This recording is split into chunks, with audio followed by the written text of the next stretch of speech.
That looks really good. Those blizzards there. Time now for the Inside Corner. Tricia Whitaker covers the Tampa Bay Rays for their broadcast. You can also see her as part of the Apple TV Plus broadcast on Friday night. She'll be in Milwaukee for the Brewers and Royals. But tonight, you're going to be at the stadium for the opener of a 4-game set between the Rays and the Yankees. Last weekend, we saw what went down between these two.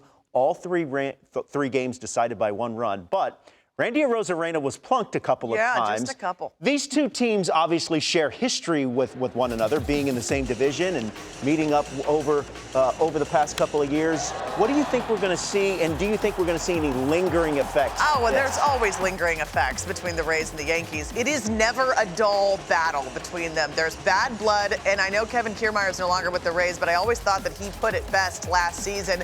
They don't like us, and we don't like them. That's just a fact, right? Yeah. Our clubhouse is probably not going to come out and say that. They don't want to, ruffle any feathers, but it's true. And look at that. You see them hitting Randy Arozarena with the pitch. It happened twice. Kevin Cash got ejected. Of course, Randy and Cash, after the game, said they did not feel there was any ill intention behind it. So if they won't say it, I'll say it. I feel like there was a little bit of ill intention behind that. It did not look good. Obviously, some tempers flared, but and there's Kevin Cash. He got ejected shortly after this little rant to the ump. But it's never easy between these two teams. There's always drama. The drama dates back very far. Yeah. I don't recall a series in my 5 seasons covering the Rays between these two where it lacked drama or lacked a moment like you just saw when Randy Arozarena was hit by the pitch. But hey, we love it.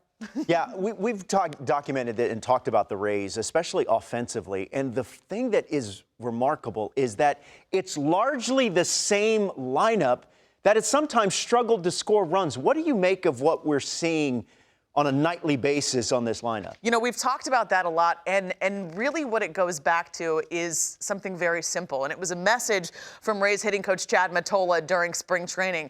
And it was that they were going to be more selective at the plate this season. And that sounds so simple, so easy. You're like, duh, of course you should be more selective at the plate. But that was a problem for them last season. And really, that's trickled through the entire lineup. The message was lay off the right pitches. And so I actually asked Mottola yesterday how exactly they went in on improving that. And he said, listen, we always review the swing decisions the next day. And it's not always this black and white definition of what the strike zone is and what the umpire does. Sometimes you take a pitch and it's a 5% strike and they call it, and we want to reward them for that. But he said, listen, we constantly have a review process in place. And Randy Arozarena, before last night when he went in to pinch hit for 1 at-bat, he was riding a 20-game on-base streak with 2 doubles, a triple, 6 home runs. Yeah, right?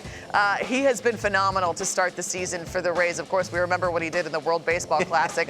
And the question to him at the start of the season was, do you think that what you did in the World Baseball Classic is going to roll into 2023 with the Rays? His answer was yes, and he certainly backed it up with the numbers. Yeah, no, he's one of the most entertaining players to watch in all of baseball, and of course, it should be a lot of fun tonight for first of a 4-game set. Shane McClanahan is clearly the number one. He's the ace of this team, one of the best pitchers in all of baseball.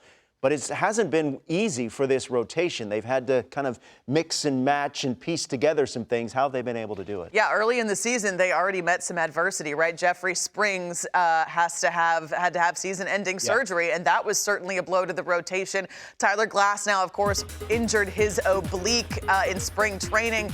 And you look at the bullpen.